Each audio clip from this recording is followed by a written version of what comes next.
আল্লাহ পাক আজকে আপনাকে হয়তো 1 কোটি টাকা দিয়েছেন, কালকে আল্লাহ না করুক 1000 টাকার জন্য মানুষের কাছে হাত পাততে বাধ্য করতে পারেন আল্লাহ পাক। এমনও কিন্তু দিন আসতে পারে, দিন সবার সবসময় সমান থাকে না। আজকে আপনার কাছে 1 কোটি টাকা আছে, কিছু মনে হচ্ছে না। কালকে কে জানে, আল্লাহ না করুক, যে 1000 টাকা কারো কাছে চাইতে হচ্ছে, 1000 টাকার জন্য ঠেকে গেছেন, হতে পারে না?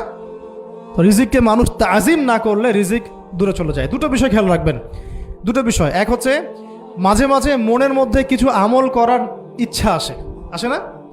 মনে হলো যে আচ্ছা একটু 10টা আয়াত পড়ি, মনে আসে না? মাঝে মাঝে এমন মনে হয় না? ওই সময় এই যে মনের মধ্যে যে এই ইরাদাটা জাগ্রত হওয়া, এটাকে আমরা বলি ওয়ারিদ। অন্য ভাষায় আপনি বলতে পারেন মেহমান। কি বলতে পারেন? এটা আল্লাহর পক্ষ থেকে আপনার কলবের মধ্যে মেহমান হিসেবে এসেছে। এখন আপনি যদি আমলটা করেন, সেই মেহমান বারবার আপনার কলবে আসবে। যদি আপনি ওই সময় আমলটা না করেন, মেহমান চলে যাবে, মেহমান অসম্মানিত হলে পরে আর আসবে না। একইভাবে রিজিক আল্লাহ পাক দিয়েছেন, এর তাজিম যদি করতে পারেন রিজিক বেশি আসবে। রিজিকের তাজিম সম্মান করতে না পারলে রিজিক আসবে না, বেশি কমে যাবে। উসমান রাদিয়াল্লাহু আনহু সবচেয়ে ধনী ছিলেন না? কেন জানেন? কেন? এটা কি জানেন কেন ধনী ছিলেন? একে তো তিনি প্রচুর দান সদকা করতেন, এটা তো আপনারা জানেনই।